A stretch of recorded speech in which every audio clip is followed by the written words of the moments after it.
ఆ, నమస్కారం, అందరికీ నమస్కారం. సుమ గారు ఫ్యూ వర్డ్స్ అన్నారు, బట్ ఫ్యూ ఇయర్స్ గురించి మాట్లాడాలి. ఫ్యూ వర్డ్స్ అంటే ఆ, చాలామందికి థ్యాంక్స్ చెప్పాలి. ముందుగా ఫస్ట్ విషయం, యాక్చువల్గా నేను ఈరోజు ముందుగా మాట్లాడదనుకున్న విషయం మీకు అందరికీ తెలుసు. సినిమా కొంచెం అనుకున్న దానికంటే కొంచెం లేట్ అయింది. బయట చాలామంది చాలా రకాలుగా మాట్లాడుకుంటారు, అది అది సృష్టి ధర్మం. బట్ ఎందుకు లేట్ అయింది అనేది నేను మళ్ళీ చెప్పాలి. ఫస్ట్ ఒక కాలేజ్ బ్యాక్డ్రాప్లో ఒక ఖుషీ ఎక్స్టెన్షన్ లాంటి స్టోరీ. ఖుషీలో ఉన్న ఇద్దరు స్టూడెంట్స్ మళ్ళీ ఈగో వచ్చి విడిపోయి మళ్ళీ కాలేజ్కి వచ్చి వాళ్ళు ఇద్దరు లెక్చర్లుగా ఉన్నప్పుడు అదే ఈగో కంటిన్యూ అవుతే ఎలా ఉంటుంది, ఒక క్రేజీ థాట్తో స్టార్ట్ అయ్యాము. బట్ అది స్టార్ట్ అయిపోయిన తర్వాత నేను అనుకున్న స్పేస్, నేను అనుకున్న హీరోయిజము, నేను అనుకున్న ఎక్కడో ఒక ఫన్ అనే యాంగిల్కి లిమిట్ అయిపోతున్నాం అని చెప్పి కథ మారడం జరిగింది. కథ మార్చిన దగ్గర నుంచి ఆ స్క్రిప్ట్ సాటిస్ఫాక్షన్గా వచ్చేంత వరకు, అండ్ మధ్యలో అది కోవిడ్ అంటారో ఇంకోటి అంటారో, వాట్ ఎవర్ రీజన్స్, ఈ సినిమా డిలే అవ్వడానికి అట్ ది సేమ్ టైం ఇందాక అందరు చెప్పారు చాలా ఫాస్ట్గా సినిమా ఫినిష్ చేసాం అంటే నేనేదో కావాలని చెప్పట్లేదు. ఈ సినిమా డిలే అవ్వడానికి నేనే రీజను. ఈ సినిమా మొన్న అంత ఫాస్ట్గా తీసాం కూడా నేనే రీజన్. సో ఈ జర్నీ మొత్తం ఒక ప్రొడ్యూసర్ ట్రావెల్ అవ్వడం అనేది అసలు మాటలు కాదు.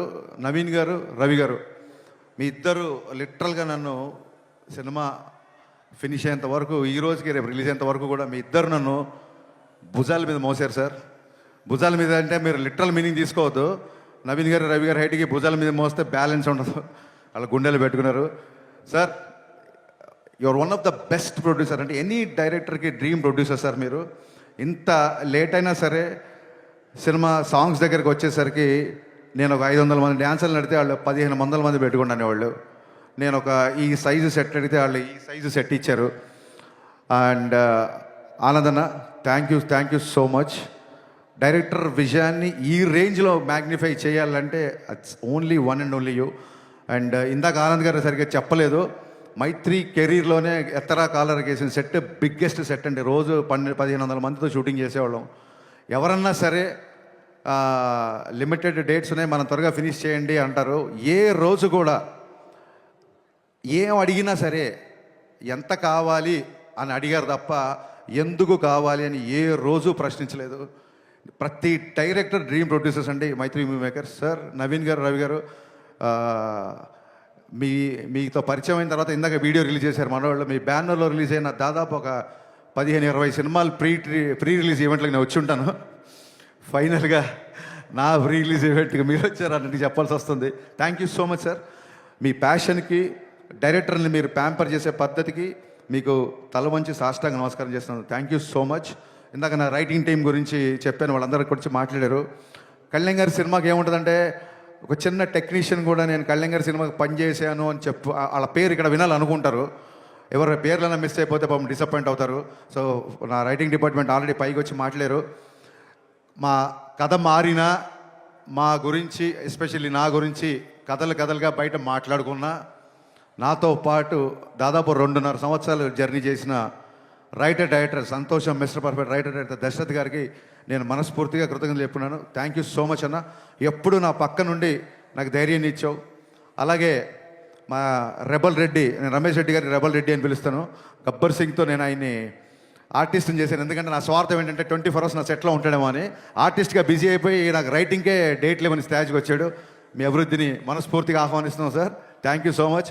మీరు ట్రైలర్లో రెడ్డి గారు ఈ బిల్డప్లే కొంచెం తగ్గించుకుంటే మంచిది అని కళ్యాణ్ గారు చెప్తున్నారు.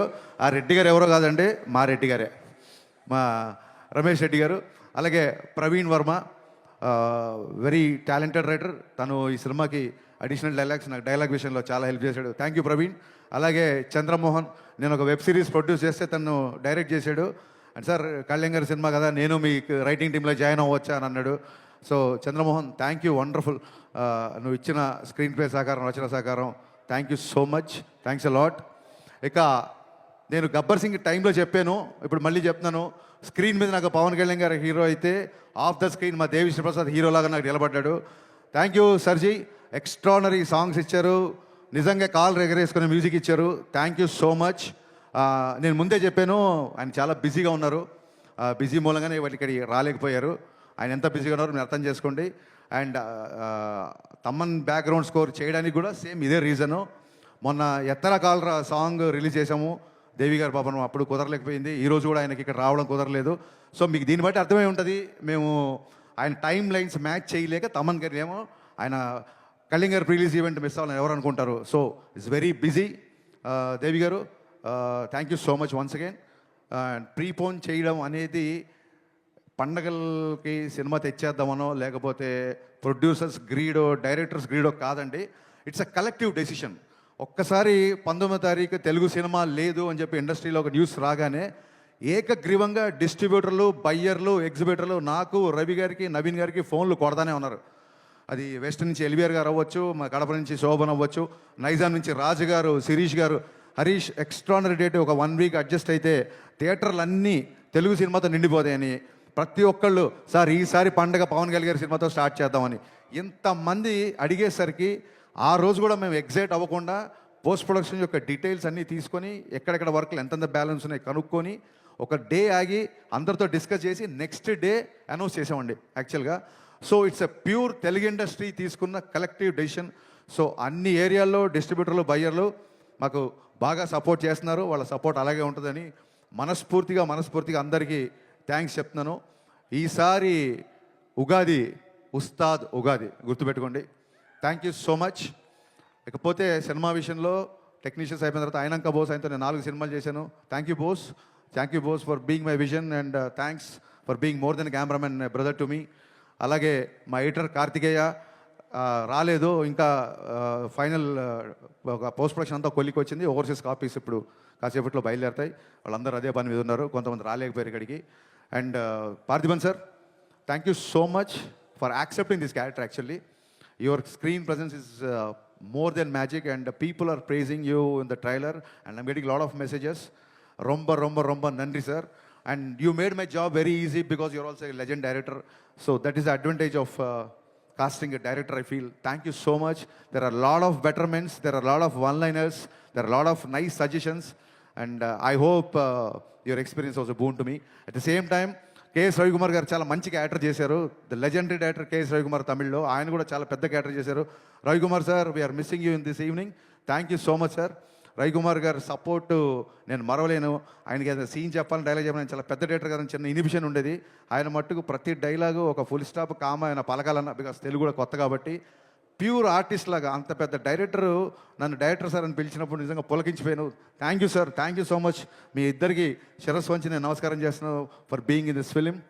లీలా, నీ మామూలు కాదు నీ గోల, అస్సలు నీ ఎనర్జీ, దాన్ని ఏమంటారు, ఇన్ఫెక్షస్ అంటారు చూసావా, అంత ఇన్ఫెక్షస్ ఎనర్జీ. మీరు కూర్చోవచ్చు, పర్లేదు, ఇప్పుడు కెమెరా ఏం ఆనలేదు. అద్భుతమైన పర్ఫార్మర్. చాలామందికి లీల గారు అనగానే డ్యాన్సులు గుర్తొస్తాయి. ఆవిడ డెఫినెట్గా చాలా మంచి డ్యాన్సర్, నేను చెప్పాల్సిన అవసరం లేదు. బట్ ఎలాగో డ్యాన్సులు చూసేశారు కదా, ఆ అమ్మాయి పర్ఫార్మెన్స్ కూడా చూపిద్దామని చెప్పి ఇందులో ఒక మంచి క్యారెక్టర్ రాశాను. Very cute character. అమ్మాయి క్యారెక్టరేషన్ చాలా చాలా బాగుంటుంది. ఇందాక సుమగారు అడిగారు, సుమగారు అడిగారు అక్క మరి నువ్వు మా హీరో గారు అప్పట్లో ఇప్పట్లో అనగలేంది, మరి మిమ్మల్ని అక్క అనకూడదా? ఏమండి, మనం మర్చిపోతామేమన్నా? మనని మన హీరోని అంటే మనం మర్చిపోతామా? సో మీకు చెప్పాలి, ఎందుకంటే ఈ సాంగ్ దేఖ్లేంగే చాలా, అంటే లీల గారి డ్యాన్స్ లేదని చెప్పి మీలో చిన్న కొద్దిపాటి అసంతృప్తి చూసాను నేను. ఆ సినిమాలో సిచ్యువేషన్ ఏంటంటే, లీల గారు కొంచెం లైఫ్లో చిన్న లో ఉన్నప్పుడు, మీరు లిరిక్స్ అబ్జర్వ్ చేస్తే చిన్న లో ఉన్నప్పుడు, నీ పెదవిలోన ఉన్న జాగా నువ్వు నవ్వుకోవడానికేగా, నీ కాలి కింద ఉన్న నేల నీ సొంతం అంటే నమ్మవేళ. ఇది పోలీస్ గ్రౌండ్స్, ఇప్పుడు సొంతం అనుకోకండి, ప్రాబ్లం అయిపోతుంది. సో ఒక ఇన్స్పిరేషనల్ సాంగ్. అంటే చాలామంది అడుగుతున్నారు కేవుకేక అని. బ్రదర్స్, ఐవానా మన ఇంటర్వ్యూలో చెప్పాను, మీ అందరికీ చెప్పాలనుకుంటున్నా, కేవుకేక పాట పరిస్థితులు వేరు, ఇప్పుడు పరిస్థితులు వేరు.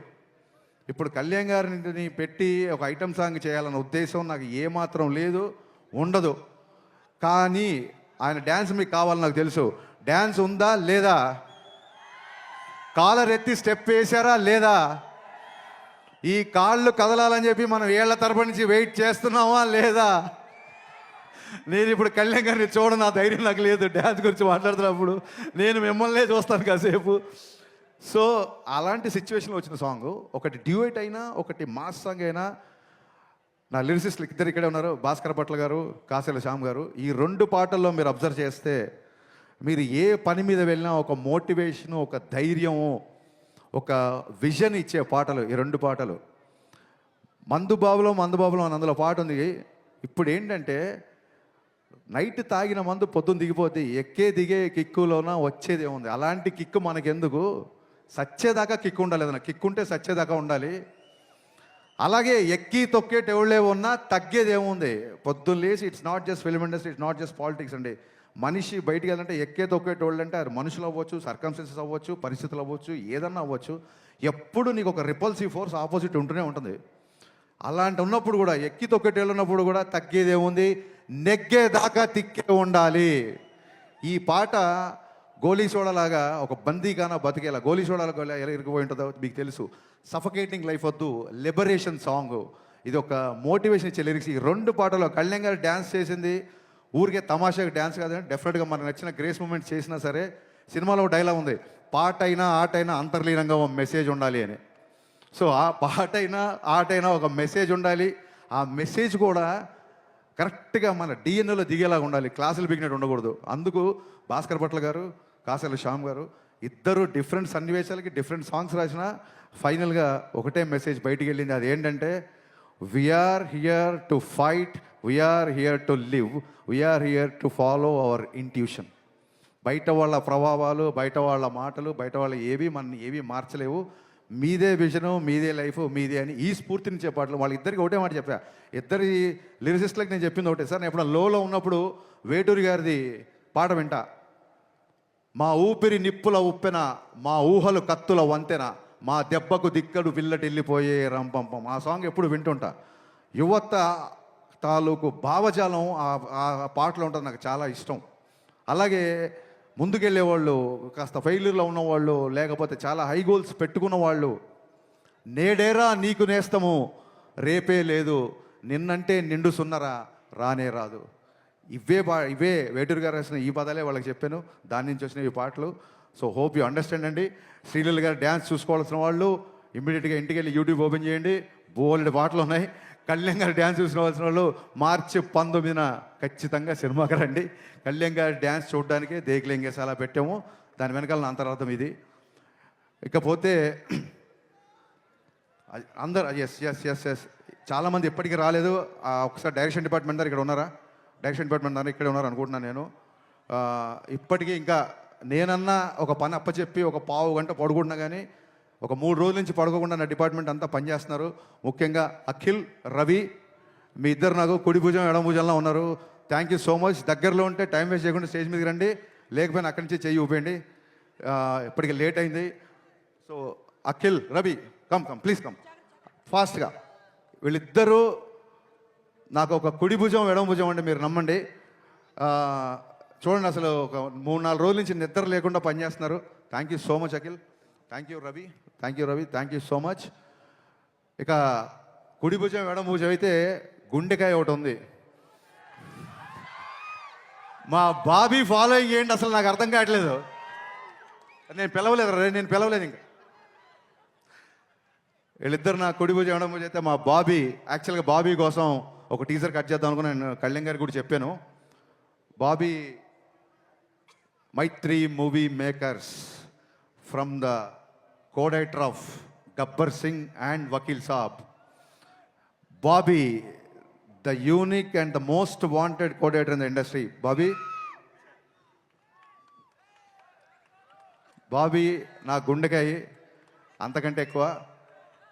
ఎంత కష్టపడుతున్నాడంటే అసలు నాకు తెలిసి ఒక స్టేజ్లో నాకు టెన్షన్ వచ్చింది, ఆరోగ్యం అయిపోద్దేమో, నువ్వు 1 గంట పడుకో నేను వెళ్తాను అని చెప్పి ఇలాగా షిఫ్ట్లు వారీగా పనిచేస్తున్నాం. బాబీ లేని షూటింగ్ నేను ఊహించుకోలేను. బాబీ ఇంతకంటే ఎలివేషన్లు ఎక్కువతే. Thank you so much Bobby. ఒక స్టేజ్లో పాండమిక్ నుంచి బయటికి వచ్చి సినిమా చాలా త్వరగా ముగిస్తా పెట్టి వీళ్ళందరూ కష్టపడ్డారు, వీళ్ళ గురించి నేను చెప్పి తీరాలి. Thank you. ఒక స్టేజ్లో చాలా లోలో ఉన్నప్పుడు, చాలా లోలో ఉన్న వస్తారు చాలా లోలో ఉన్నప్పుడు దెబ్బలు తిని మానసికంగా క్షతగాత్రం అయినప్పుడు కనీసం ఒక థాట్ ముందుకు తీసుకెళ్ళే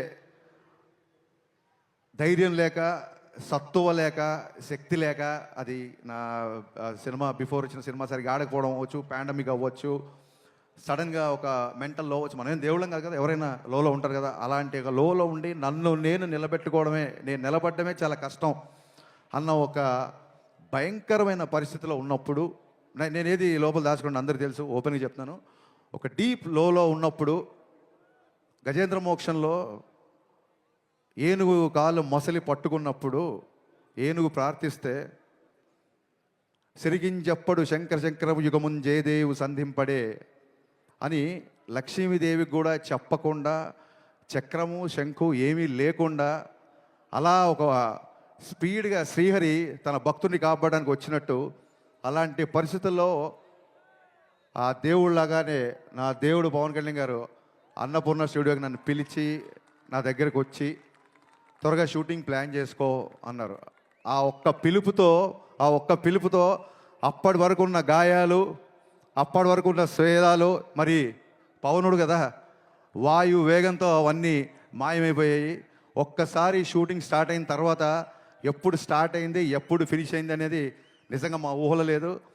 ఎవ్రీ డే రేపు ఒక డైలాగ్ ఉంటుంది, సార్తో ఈ డైలాగ్ చెప్పించాలి, రేపు పొద్దున సార్తో ఈ వాక్, సార్తో ఈ హెయిర్ స్టైల్, సార్కి ఈ కాస్ట్యూమ్ వేయాలి. ఈ హైలో నైట్ ఎక్సైట్మెంట్లో నిద్ర పట్టేది కాదు. ఆయన పరిగెత్తాడు మాతో పాటు. ఇందాక రవి గారు చెప్పింది అక్షరాల నిజం. కమిట్మెంట్ అంటే గబ్బర్ సింగ్ అప్పుడు కొంచెం ఇంతకంటే యంగ్ కదా, కటౌట్ కంటెంట్ ఉన్నోడికి కటౌట్ చాలు అనుకున్నాను. బట్ కమిట్మెంట్ ఉన్నోడికే కటౌట్ ఉంటుంది అని పవన్ కళ్యాణ్ గారు చూసిన తర్వాత నా డైలాగ్ నేను మార్చుకుంటున్నాను. ఆ కమిట్మెంట్ కటౌట్ ఇక్కడ పెట్టిన కటౌట్లు కాదండి, మనం అందరం ఆ కమిట్మెంట్కి గుండెలో పెట్టుకున్నాం. ఆయన కటౌట్ని గుండెలో పెట్టుకున్నాం. ఇందాక ఈ చొక్కా గురించి అడిగారు కళ్యాణ్ గారు, ఏంటంటే సార్ జస్ట్ ప్రమోషన్ అని చెప్పా, కానీ మీతో పంచుకుంటున్నా. గుండె లోపల పవన్ కళ్యాణే, గుండె పైన పవన్ కళ్యాణే, నా గుండె ధైర్యం కూడా పవన్ కళ్యాణే. Thank you. ఎంత కష్టపడ్డారంటే ఇందాక రవి గారు చెప్పినట్టు సడన్గా సార్ ఇంపార్టెంట్ క్యాబినెట్ మీటింగ్ ఏదో ఉంది, సార్ విజయవాడ వెళ్ళారు అనగానే టీం అందరం ఓకే ఇవాళ షూటింగ్ లేదు అనుకునేవాళ్ళం. కరెక్ట్గా క్యాబినెట్ మీటింగ్ అయిపోయిందని చెప్పి ట్విట్టర్లో న్యూస్లో వచ్చే టైం కల్లా మా క్రియేటివ్ ప్రొడ్యూసర్ హరీష్ భాయ్ గారు టక్కుని కాల్ చేసి, సార్ 9 o'clock షూటింగ్ పెట్టుకోమన్నారు, టైం వేస్ట్ చేద్దాం అన్నారు. అనగానే గబ్బ నైట్ 9 o'clock షూటింగ్ పెట్టుకునేవాళ్ళం. లిరికల్ వీడియోలో చూసారో లేదో, సార్ 1 more అన్నారు. నేను మాస్టర్ ఓకే అన్న తర్వాత కూడా ఆయన 1 more లేదు, ఇంకా బెటర్గా చేస్తాను ఆగని చెప్పి మళ్ళీ ఆ డ్యాన్స్ మూమెంట్ చేసిన రోజులు ఉన్నాయి. సార్ గబ్బర్ సింగ్ అప్పుడు దాన్ని ఏమంటారు, కుర్రతనం అంటారో వెరితనం అంటారో నాకు తెలియదు, కానీ ఆ రోజులు నాకు సొమ్మగారు చెప్పి పద్దాగా 13 సంవత్సరాలు నాకు నిన్నగాక మొన్న పొల్లాచికి వెళ్ళినట్టు ఉంది. జస్ట్ ఒక 1 week బ్యాక్ మిమ్మల్ని మీతో గుర్రం ఎక్కించి మన కచ్లో షూటింగ్ చేసినట్టు ఉంది. ఎవ్రీ మెమరీ నాకు ఉంది. మన జీవితంలో అన్ని రోజులు మనకు గుర్తుండవు. 10th class పాస్ అయిన రోజు, అమ్మ నాన్న మనల్ని మెచ్చుకున్న రోజు, గబ్బర్ సింగ్ రిలీజ్ అయిన రోజు, ఇలాంటివే బాగా గుర్తుంటాయి. అలాంటి వండర్ఫుల్ ఎక్స్పీరియన్స్ ఈ షూటింగ్లో ఆయనతో ఉన్న నాకు జర్నీ. ఎలా జరిగింది షూటింగ్ అనేది అసలు నేను మాటల్లో చెప్పలేను. కళ్యాణ్ గారు, ఆ రుణం అయితే తీర్చేసుకోవచ్చు, దాన్ని ఏమంటారు బంధం అనుకోండి, ఆ బంధం తీరిపోవాలి తప్ప ఒకళ్ళు తీర్చుకోలేరు. ఆ బంధం ఇది నాకు ఉన్నందుకు నేను ఆ దేవుడికి మనస్ఫూర్తి కృతజ్ఞత చెప్పుకుంటున్నాను. ఇంకొక చిన్న విషయం క్లారిఫై, శ్రీహరి లాగా వచ్చాడు అని పవన్ కళ్యాణ్ గారిని దేవుడిలాగా ప్రవేశించినప్పుడు కొంతమంది కామెంట్ చేస్తున్నారు. ఒక చిన్న విషయం క్లారిఫై చేయాలనుకుంటున్నా. మనం దేవుడు అనేది మనం ఊరికే ఎవరినో పొగడాలని చెప్పేది కాదు. సమయానికి నువ్వు దేవుళ్ళ వచ్చావురా అని ఫ్రెండ్ అని అంటాం, సమయానికి ఆ రోజు మా మామయ్య దేవుళ్ళ వచ్చాడంటాం, పరిచయం లేని వ్యక్తి కూడా టక్కని హెల్ప్ చేస్తే దేవుళ్ళ వచ్చాడంటాం. సచిన్ తెండూల్కర్ని గాడ్ ఆఫ్ క్రికెట్ అంటాం, Saraswati God of wisdom, Lakshmidevi God of wealth అంటాం. అలాగా మనం అభిమానంతో గాడ్ అని పిలుచుకుంటే ఆయన్ని అది గాడ్ ఆఫ్ క్రేజ్ అవ్వచ్చు, గాడ్ ఆఫ్ స్వాగ్ అవ్వచ్చు. సచిన్ తెండూల్కర్ గారిని గాడ్ అంతా మాత్రం నన్ను విగ్రహం పెట్టి బ్యాట్ అని ధ్వజస్తంభాల్లో పెట్టి గుళ్ళు కట్టమని ఎవరు చెప్పలేదు కదా. It is the supremacy experience, it's a superlative expression అంతే. అంతకు మించి ఎవరినో ఏదో కామెంట్ చేయాలని కాదు, ఎవరినో నొచ్చుకోవాలని కాదు. సార్ మాటలు రావట్లేదు. ఈ సినిమా ప్రాణం పెట్టి పనిచేశారు. మన వాళ్ళందరూ మీ మాటలు వినాలనుకుంటున్నారు. నన్ను ఇంతసేపు భరించినందుకు, సహించినందుకు, మళ్ళీ ప్రేమించినందుకు thank you so much. March 19th ఈసారి ఉస్తాద్ ఉగాది. Thank you.